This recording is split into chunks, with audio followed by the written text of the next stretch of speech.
do capítulo 20. Vamos abrir a palavra de Deus nesse texto. Eu prometi a vocês trazer uma mensagem exclusiva sobre o quarto mandamento, visto a sua complexidade de compreensão nos dias de hoje. E nós já expomos para vocês, começamos a expor no domingo passado, sobre a lei de Deus, que é o pacto que Deus estabeleceu conosco, revelando o seu caráter e nos mostrando a maneira pelo qual Ele quer que nós o cultuemos e servimos a Ele na vida. Diz assim o texto de Êxodo, capítulo 20, versos de 1 a 11, a primeira tábua da lei. Então Deus falou todas essas palavras: Eu sou o Senhor, seu Deus, que eu tirei da terra do Egito, da casa da servidão. Por isso, não terás outros deuses diante de mim. Não farás para ti imagem de escultura, nem semelhança alguma do que há em cima nos céus, nem embaixo na terra, nem nas águas debaixo da terra.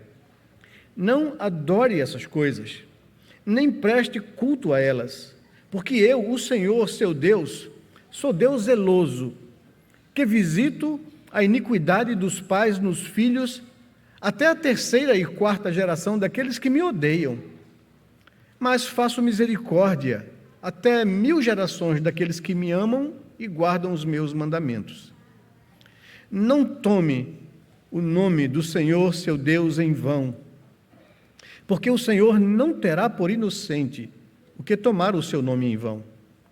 Lembre-se do dia de sábado, para o santificar.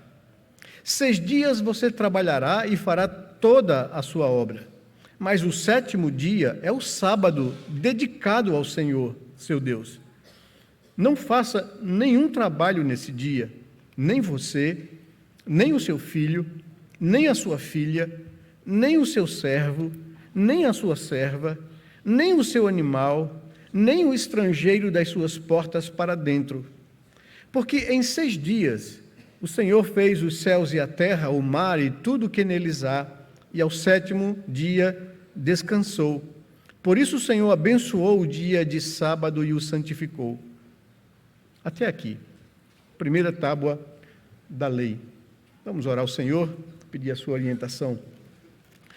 Pai amado, nós queremos te agradecer por essa oportunidade de estarmos aqui diante de ti, em tua presença, prestando esse culto, manifestando a nossa gratidão pela tua salvação, pelos louvores que nós cantamos, que exalta a tua promessa e o cumprimento dela na pessoa do teu Filho, o Messias prometido. Nós louvamos o teu nome porque podemos entoar esses cânticos de adoração, de louvor, celebrar com gratidão o cumprimento das tuas promessas e a nossa salvação. Poder colocar diante do Senhor as nossas vidas, sondar o nosso coração, confessar ao Senhor as nossas culpas e pecados, na certeza de que o sacrifício de Jesus, o teu Filho, é suficiente para nos perdoar e nos purificar de todas as nossas injustiças. Obrigado, porque podemos também trazer ao Senhor com gratidão os nossos dízimos, as nossas ofertas, como prova de reconhecimento de que tudo aquilo que nós temos ou possuímos provém da tua boa mão, Senhor. E agora, nesse momento, que após consagrar os nossos filhos ao Senhor e abrir a tua palavra, pedimos ao Senhor, nos assista com graça e misericórdia e fale ao nosso coração. Abra nosso entendimento, fundamente as nossas convicções e fé, para que tudo aquilo que a gente fale ou faça na vida possa trazer glória e louvor ao teu nome. Abençoa-nos e fala ao nosso coração nesta manhã. É o que nós te pedimos em nome de Jesus, Pai. Amém, Senhor Deus. Amém. Pronto, hoje veremos o 4º mandamento, o dia de descanso. Antes, porém, é bom relembrar algumas verdades vistas na última mensagem sobre a lei de Deus. Nós vimos que a lei moral de Deus é a manifestação do seu ser, do seu caráter santo, e também a manifestação da sua vontade revelada ao ser humano criado à sua imagem e semelhança. Nós vimos que os 10 mandamentos são o resumo de todas as obrigações e todas as proibições manifestas por Deus em sua palavra. A lei, ou a lei moral, o decálogo, os 10 mandamentos, resumem toda a revelação, sintetizam todas as áreas da nossa vida. A lei de Deus, ela é absoluta, nós vimos isso aqui com vocês. Jesus falou que passará os céus e a terra, porém as minhas palavras não passarão. Vimos que a lei de Deus, além de ser absoluta, ela não muda. Ela é para todas as épocas. Não há possibilidade de relativizarmos de uma coisa que era verdade no passado, quanto à lei, não ser mais aplicado hoje à nossa vida. Ela é absoluta e ela não muda. Nem um i ou um tio jamais passará da lei sem que em tudo se cumpra a afirmação de Jesus. Deus nos chamou para ter com Ele uma aliança, uma relação de compromisso. E temos na lei as cláusulas dessa aliança que Deus estabelece conosco, de ser o nosso Deus e de nós sermos o seu povo. Na primeira tábua da lei, o Senhor estabelece o padrão de nosso relacionamento com Ele.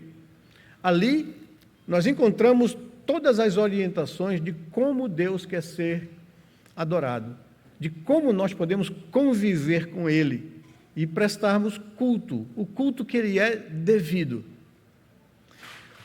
Qual o primeiro mandamento? Vamos lá, vamos trazer a memória aqui.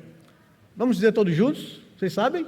Não terás outros deuses diante de mim. Novamente? Não terás outros deuses diante de mim. Primeiro mandamento. E nós vimos que esse mandamento diz respeito a ou responde a uma pergunta.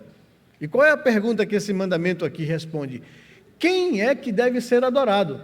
E a resposta é Deus somente, porque não há outro Deus, né? Só há um único Deus verdadeiro, o Senhor. Por isso ele diz, não terás outros deuses diante de mim.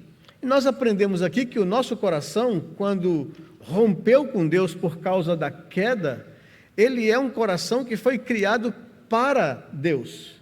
E quando Deus saiu de cena por causa do pecado, o nosso coração tem necessidade de adorar. E por causa disso há uma tendência nossa à idolatria, a colocar alguma coisa no lugar desse Deus, no vazio que ficou. E Deus está dizendo, cuidado para que você não quebre, por causa do coração idólatra, essa lei de colocar pessoas ou coisas no meu lugar, ou como prioridade da sua vida. Então, o primeiro mandamento responde essa pergunta, quem deve ser adorado? E a resposta é, somente Deus, Deus somente. O segundo mandamento, que está ligado a esse, é não farás para ti imagem de escultura. Vamos repetir esse segundo mandamento para a gente ficar na cabecinha. Não farás para ti imagem de escultura. Ele não está condenando arte. Ele está condenando que você faça para você imagem de escultura com o fim de adorá-la, né? De venerá-la, né?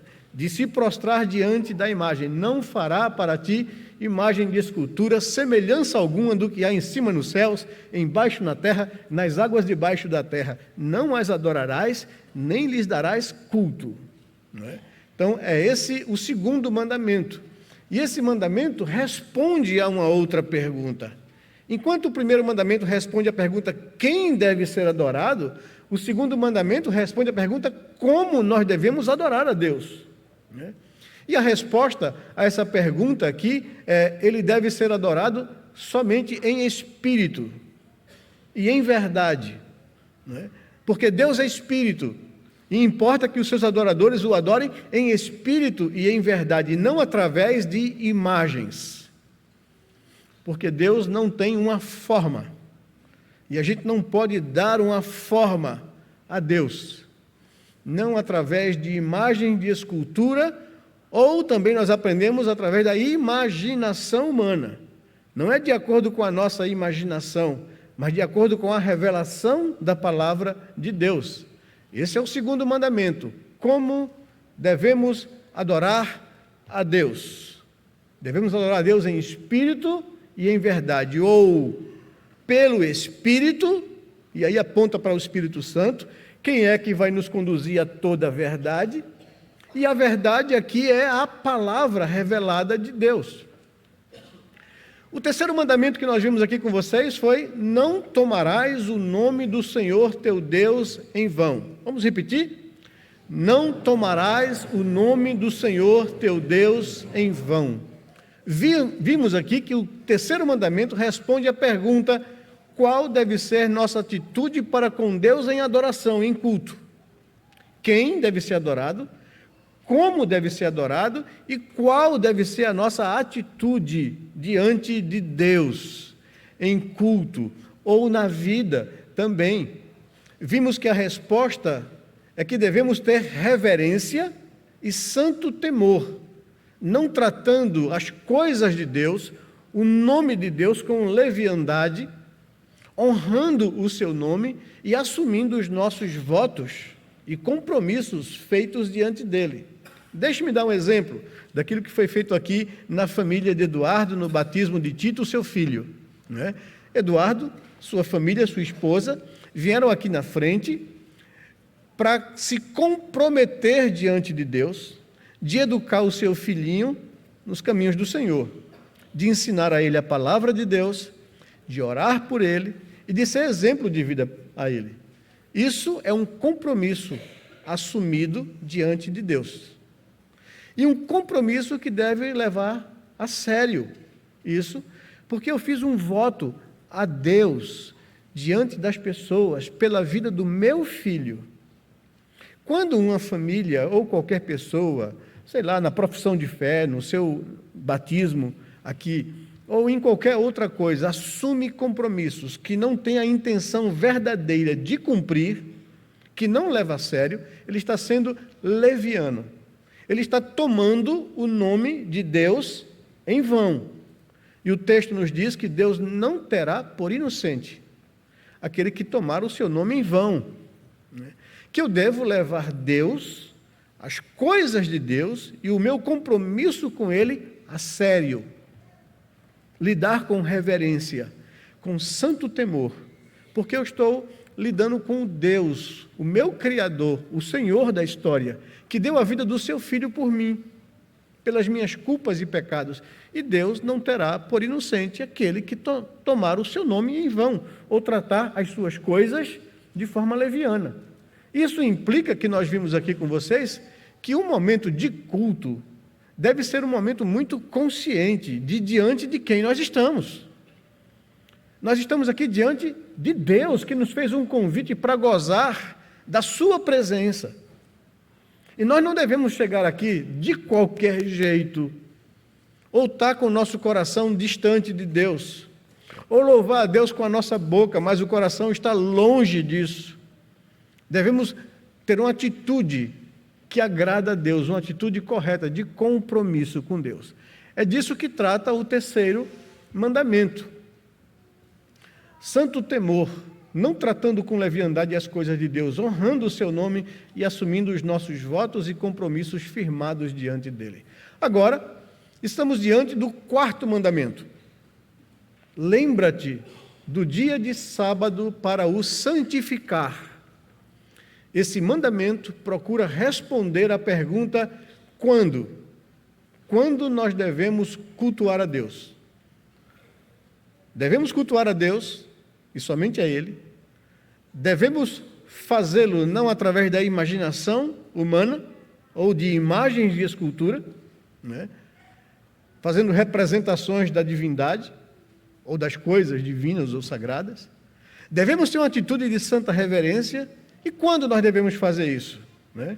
E o Senhor diz: lembra-te do dia de sábado para o santificar. Esse mandamento, então, procura responder à pergunta: quando devemos cultuar a Deus? Alguém poderia dizer, de imediato, a gente deveria cultuar a Deus sempre. E isso é verdade. Devemos viver para a glória de Deus a todo instante na nossa vida. Mas Deus estabeleceu um dia para que, de forma solene, o seu povo se junte para adorá-lo e cultuá-lo e bendizê-lo. A primeira tábua da lei, então, trata do dia do Senhor, do dia de descanso. É assim que ele é chamado, é assim que a palavra Shabat, do hebraico, transliterada para o nosso português sábado, quer dizer descanso, dia de descanso. Eu sei que na sua cabeça aí, e é por isso que eu guardei esse mandamento para que a gente trate ele de forma muito específica, na sua cabeça está dizendo assim, não, a gente vive num Brasil e a gente tem aqui o sábado como o dia anterior a esse dia aqui, domingo. Por que a gente não está se reunindo para adorar no sábado e sim no domingo? Então, por causa disso, a gente vai procurar entender algumas coisas para que esse mandamento tenha sentido para a gente. A primeira coisa que a gente precisa entender aqui é o conceito judaico do Shabat, do dia do Senhor. O Shabat não significa simplesmente descanso, mas sim consumação de uma obra que estava sendo feita. Deus estava fazendo a obra da criação. Aponta para a alegria da conclusão do seu trabalho, a satisfação pelo término de um trabalho que ele começou. Exemplo, para a gente entender aqui, nós passamos para construir esse templo, eu lembro que há 6 anos atrás, ou 7 anos atrás, nós estávamos inaugurando no mês de dezembro esse templo aqui. E essa igreja tem 145 anos de organizada. Essa igreja passou por uma crise histórica, onde a maioria dos membros, uma minoria dos membros, teve que ser colocado para fora do templo quando houve uma cisma e um racha na igreja, por causa de questões teológicas. E a parte que saiu da igreja presbiteriana do Brasil ficou com as instalações e colocou os insatisfeitos para fora. E os insatisfeitos, que era essa igreja, tiveram que recomeçar do zero, na rua, sem absolutamente nada. E alguns daqueles que foram dessa época, quando criança, viveram uma peregrinação desde 1956 até 2017, 18, sem um lugar próprio, sem um lugar fixo. Andou por vários endereços diferentes, até um dia comprarmos essa propriedades aqui, depois compramos a outra propriedade, na época do pastorado do pastor Lutero, há 20, 25 anos atrás, não me falha a memória, ou há um pouco mais do que isso, e começou-se a alimentar os sonhos. Quando eu cheguei aqui para ser pastor dessa igreja, havia um projeto, havia um sonho feito, que durou aqui uns 7 anos para poder ter a autorização da Prefeitura do Recife para se construir um templo. Muitas dificuldades se enfrentou naquela época, muita burocracia, muita má vontade, não é? Porque era um templo de uma igreja evangélica, tal. Até cair o governo e entrar um novo governo que não era alinhado com aquela ideologia contra o cristianismo, e que a gente teve em um mês autorização, poucos meses, autorização para poder desenvolver o projeto arquitetônico e construir. Passamos 2 anos ou 3 anos construindo aqui. E cada parte que ia montada, a gente via o brilho nos olhos das pessoas que faziam essa igreja e que estava, depois de quase meio século, na possibilidade de inaugurar, mais de meio século, de inaugurar o seu local. E quando isso foi inaugurado, a gente via aqui a alegria nos olhos das pessoas, por um trabalho terminado e feito, por uma satisfação, por um senso de realização. Não é? Agora a gente tem o nosso lugar de culto a Deus, e a gente pode adorar a Deus, não é? Com alegria.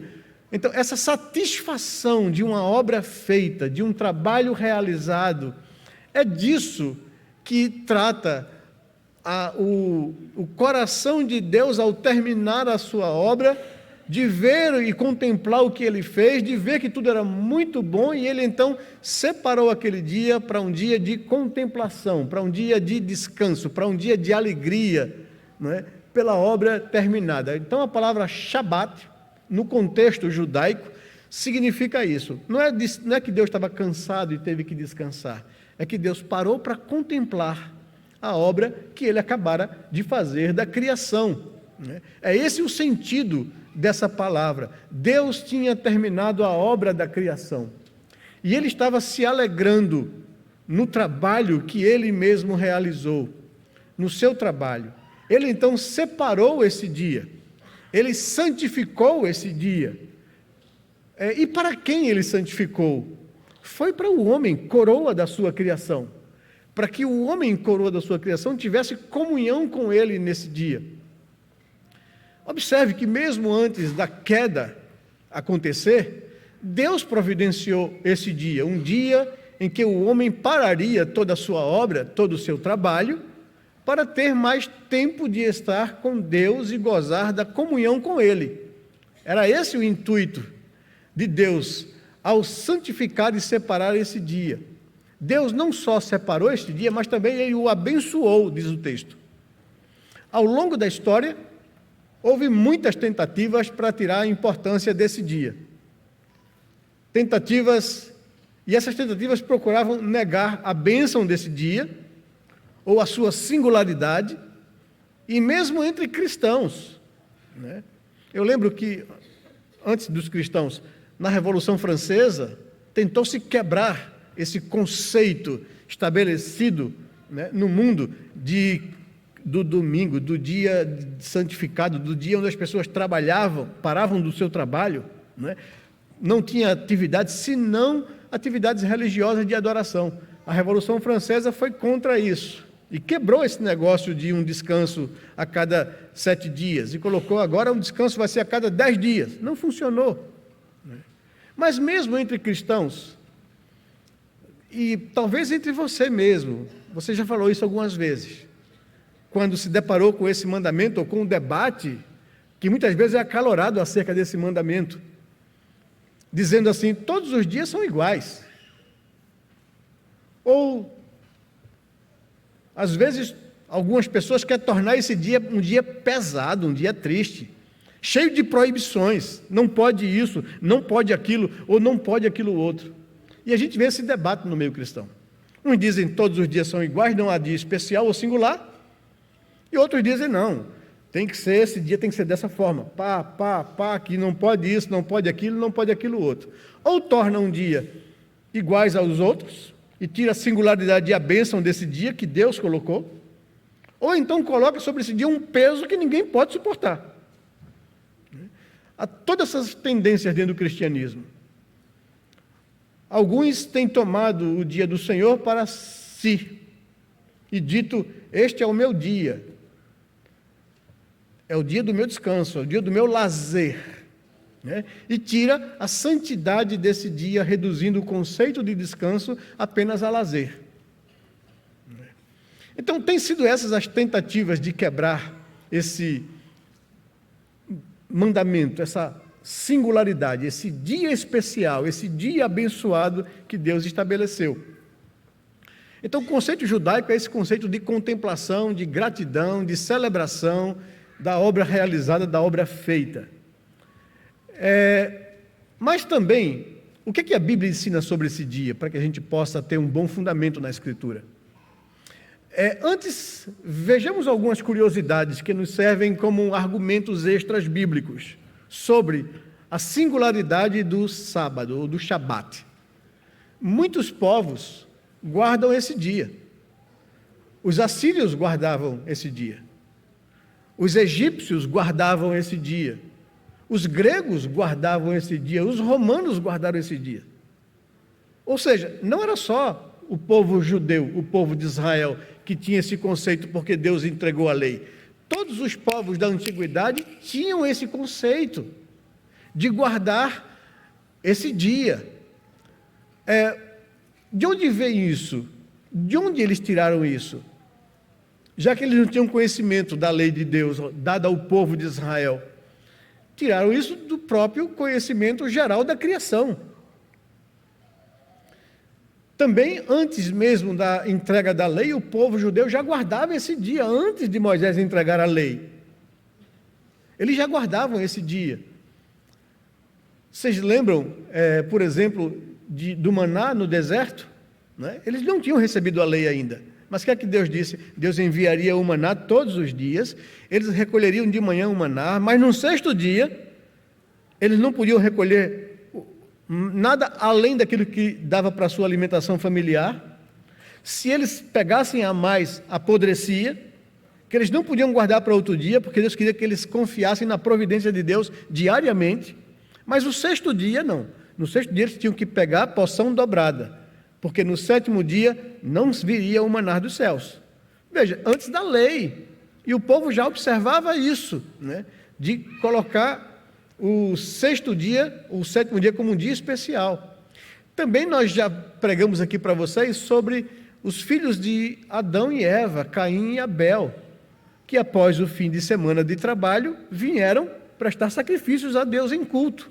Desde o passado, eles já tinham isso porque é da criação. Deus, na criação, separou esse dia para ser um dia santificado. Mas, lembremos que a lei de Deus, a lei moral dele, ela é perpétua e ela é absoluta. O quarto mandamento não pode ser arrancado. Os cristãos não podem cumprir todos os primeiros mandamentos e os últimos dele, e em relação ao quarto, dizer, não, isso não é mais para a gente. É para a gente, sim. A lei é absoluta e ela não passa, né? Então, como é que a gente pode compreender esse mandamento para cumpri-lo de forma correta? Ele é para hoje. Como podemos entender e guardá-lo?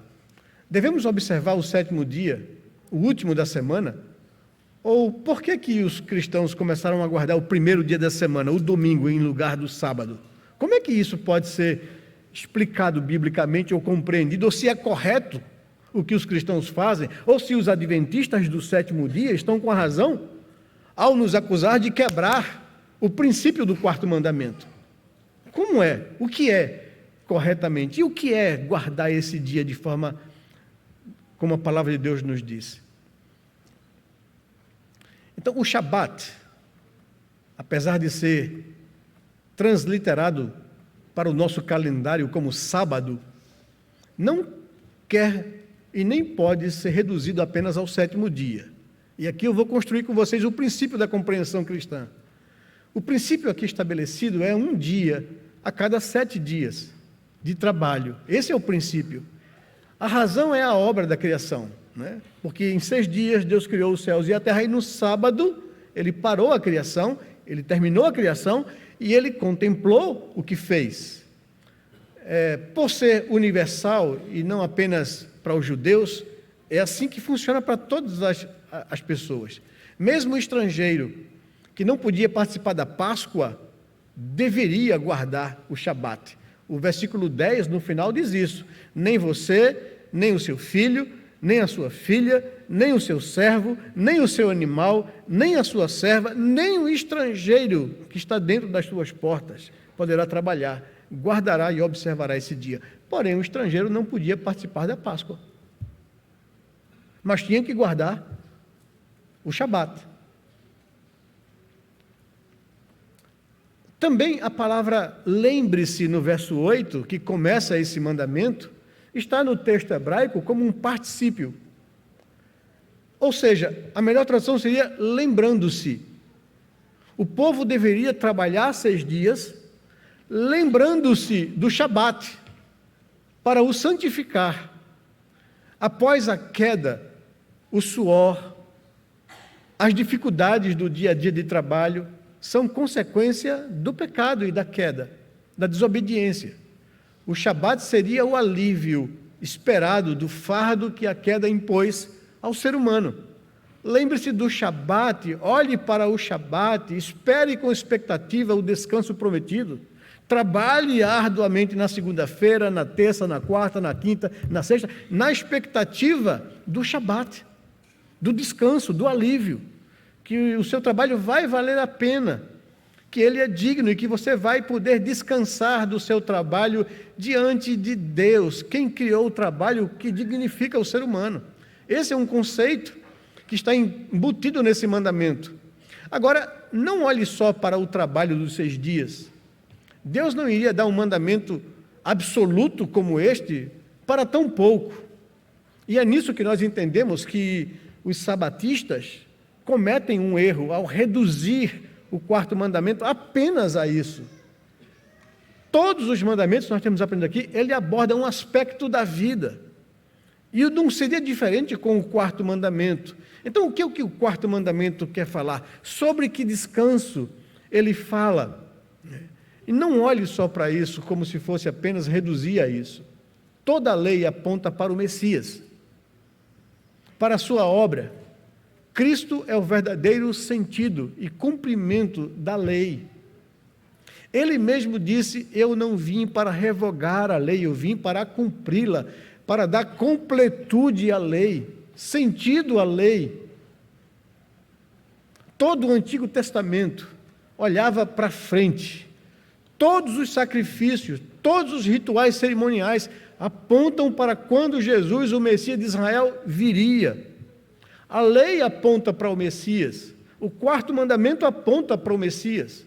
Os judeus ansiavam pelo cumprimento da promessa quando os seus pecados e consequências seriam tirados. Gênesis capítulo 3,15, quando o homem pecou, Deus prometeu que nasceria da mulher que esmagaria a cabeça da serpente. E todo o povo de Israel viveu nessa expectativa, nessa esperança. Vocês lembram quando o menino Jesus nasceu e quando os pais dele foram levá-lo ao templo para ser circuncidado? Se deparou com um velhinho chamado Simeão. E Simeão, diz o texto lá em Lucas capítulo 2, que ele guardava com expectativa o cumprimento da promessa. E ele orou a Deus, dizendo a Deus assim: Simeão esperava a consolação de Israel, agora eu posso morrer em paz, porque os meus olhos pegaram na salvação de Deus. Era isso que toda a lei e toda a nação de Israel esperava, e o descanso do quarto mandamento apontava para isso. Quando Deus tiraria de sobre os nossos ombros o peso do pecado, da morte e da condenação. É esse alívio que o quarto mandamento aponta. O Shabat, o descanso, foi plenamente cumprido na ressurreição do Cordeiro de Deus. E eis aqui o clamor e a alegria de Simeão, né? Os meus olhos viram a tua salvação. Ele nasceu para a cruz, nasceu para a morte, nasceu para que Deus derramasse sobre ele a nossa culpa e nos livrasse da condenação eterna.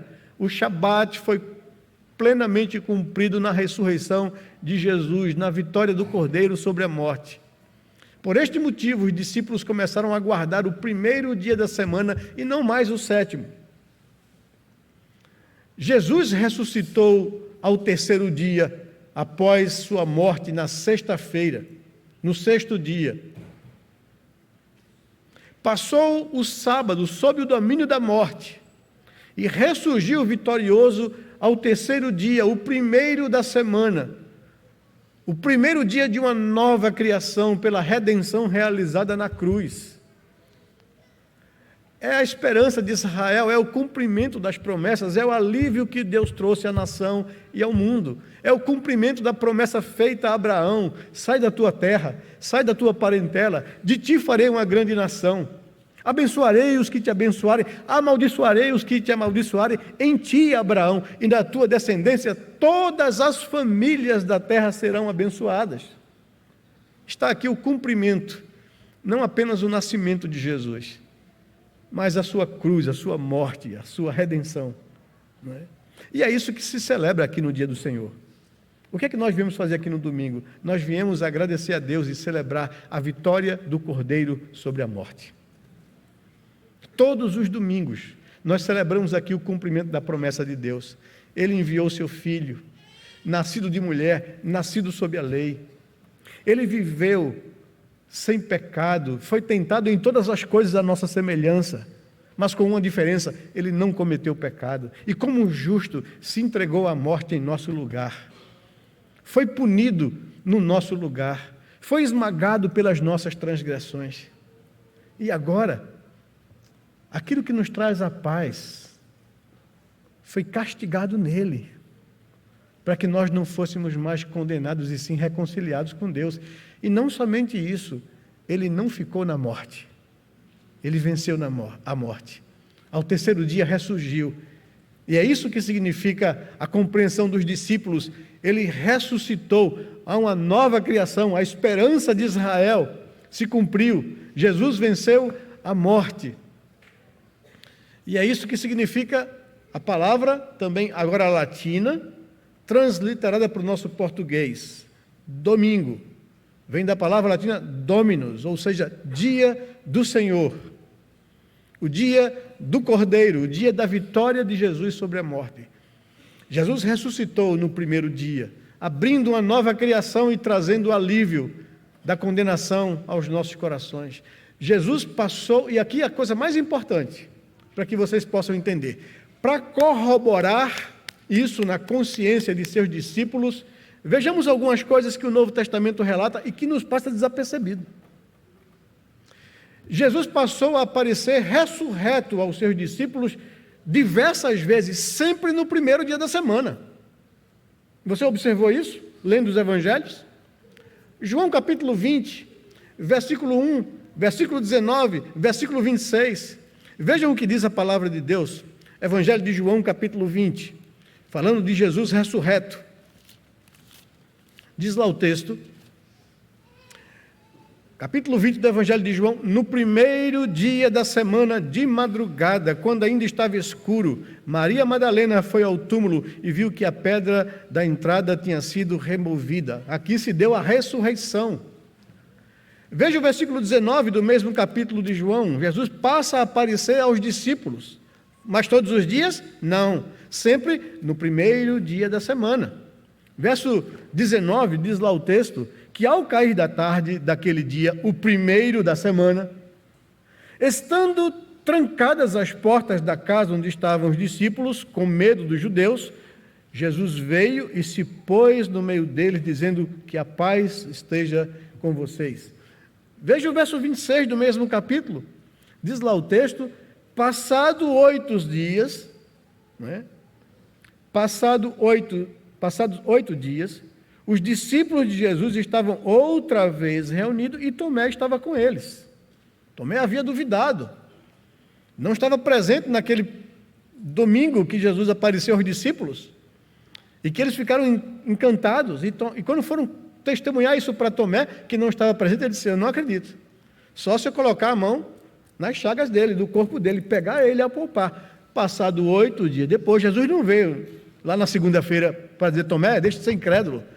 8 dias depois, no primeiro dia da semana, ele aparece de novo para os discípulos, chega para Tomé e diz: Tomé, toca aqui minha mão, não seja incrédulo, homem, mas crente.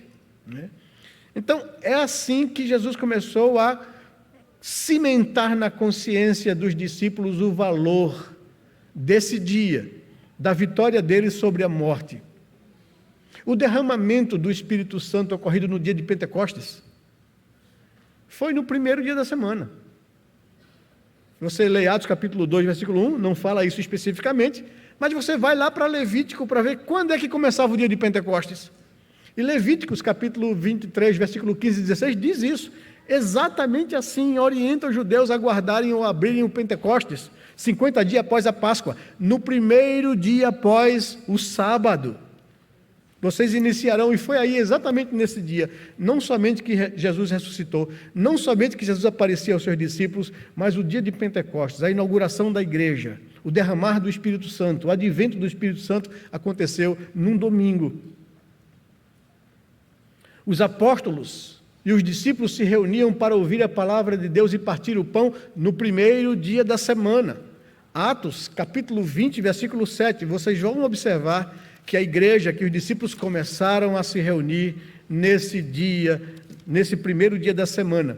Diz lá o verso 7 de Atos, capítulo 20. No primeiro dia da semana, nós nos reunimos a fim de partir o pão. Paulo, que pretendia viajar no dia seguinte, falava aos irmãos e prolongou a mensagem até a meia-noite. Primeiro dia da semana. Eles se reuniam para pregar a palavra, para ouvir a palavra, para partir o pão, para celebrar a ceia do Senhor. As ofertas eram recolhidas em culto para os necessitados no primeiro dia da semana. Veja a orientação de Paulo aos Coríntios, 1 Coríntios, capítulo 16, versículo 2. A igreja reunida em culto no primeiro dia da semana deveria, então, trazer e consagrar as suas ofertas a Deus. Mas, no primeiro dia da semana, 1 Coríntios, capítulo 16, versículo 2, diz assim a palavra de Deus: quanto a coletas para os santos, façam também vocês como ordenei às igrejas da Galácia. No primeiro dia da semana, cada um de vocês separe uma quantia conforme a sua prosperidade e vá juntando para que não seja necessário fazer coletas quando eu for ter com vocês. Então observem, meus irmãos, que a igreja entendeu isso. Os discípulos e a igreja do Novo Testamento começaram a entender que o Shabat era o dia da ressurreição, o alívio que Deus trouxe ao povo de Israel. E João, o apóstolo, em Apocalipse capítulo 1, versículo 10, diz que estava em espírito no dia do Senhor. E aqui aparece essa expressão pela primeira vez como se fosse uma coisa comum e uma propriedade de Deus. Quando ele recebeu a revelação do Apocalipse. Eu estava em espírito no dia do Senhor. Apocalipse 1, versículo 10. A estrutura desse versículo, em particular, indica que aquele dia pertencia a Deus, o dia do Senhor, o dia que Deus escolheu para vencer a morte. O seu filho ressuscitou. Inácio de Antioquia foi contemporâneo de João. Inácio é um dos pais da igreja, do primeiro século aí para o segundo século. Inácio, que foi contemporâneo de João, disse o seguinte em um dos seus escritos: deixe todo aquele que realmente ama a Cristo santificar o dia do Senhor, dia principal para os cristãos. E por último, os judeus não pensavam no Shabat como apenas um dia de descanso físico, ou mesmo apenas um dia de adoração, mas no dia em que Deus aniquilaria o pecado e a condenação pela morte do seu filho. É o que Simeão declara lá em Lucas capítulo 2, verso 25. Os meus olhos viram hoje a salvação. Tudo aquilo que nós esperávamos se cumpriu. Então eles olhavam o sábado não apenas como um dia de descanso, não apenas como um dia de oração, mas um dia que apontava para o Messias, para o futuro. E era isso a esperança de Israel. Diante desses expostos aqui, a que conclusão nós podemos chegar? Primeiro, nós podemos concluir que o Shabat quer dizer satisfação, realização e alegria sobre um trabalho digno e honesto completado na semana. Deus sabe que nós precisamos de descanso. Deus diz que nós deveríamos trabalhar dignamente, honestamente e esforçadamente 6 dias. Mas o 7º dia, a gente devia parar tudo. Para estar em comunhão com Deus, para gozar da comunhão com Deus. E vejam, nós não podemos quebrar esse mandamento. Nós temos que santificar o dia do Senhor. Nós temos que parar do nosso trabalho para estar com Deus, para cultuá-lo, para gozar da presença dEle. Mas também significa descanso físico, pois nós precisamos de descanso físico. Significa celebração, gratidão e lembrança renovada na ressurreição do Senhor Jesus. Nós celebramos isso, para que a gente não se esqueça do preço que foi pago pela nossa redenção. Por isso o sacramento do batismo é celebrado, por isso a ceia é celebrada, para que a gente não se esqueça, né, da nossa redenção. Mas, em 4º lugar, renovação da esperança na nova criação. Viver na expectativa da segunda vinda de Jesus. O culto que é separado para ser realizado nesse dia singular, nesse dia abençoado e santificado, não é um fim em si mesmo. A gente aqui experimenta um pouquinho do que nós vamos viver em toda a glória. Nós estamos tendo assim um bônus de Deus para a gente experimentar isso e para alimentar na gente a expectativa da segunda vinda de Cristo. Para que a gente almeje a segunda vinda do Senhor, quando o nosso Shabat, o nosso descanso, será pleno e completo. não haverá mais pecado, não haverá mais choro, não haverá mais sofrimento, não haverá mais luta. Somente glória, gozo, alívio definitivo, completo em Cristo Jesus. É isso que esse mandamento aponta. É por causa disso que os cristãos celebram no primeiro dia da semana, no dia do Senhor, no dia da vitória do Cordeiro, cumpre-se o sentido do mandamento, do descanso, do Shabat, quando Cristo vence a morte e ressurge dos mortos. E esse dia aponta para o dia da sua segunda vinda. E nós então nos reunimos para relembrar isso, para que o nosso coração não fique apenas nesse mundo, para que a gente possa renovar as nossas esperanças e glorificar o nosso Deus. Esse é o sentido do mandamento. Então nós já sabemos aqui a primeira tábua da lei. A quem devemos adorar? A Deus somente. Como devemos fazê-lo? Através da sua revelação, da palavra de Deus, e não através da nossa imaginação. Qual deve ser a atitude no nosso coração? De reverência e de santo temor, levando a sério as coisas de Deus, não tomando o seu nome em vão. E quando devemos fazer isso? No dia que o Senhor abençoou e separou para isso, solenemente no dia do Senhor, para que a gente saia aqui e viva a nossa vida para a sua glória, mas a gente reforça, renova, se fortalece juntos para adorar esse Deus e alimentar a esperança da sua segunda vinda. Que o Senhor nos abençoe, que o Senhor derrame sobre nós sua graça, seu favor. Amém?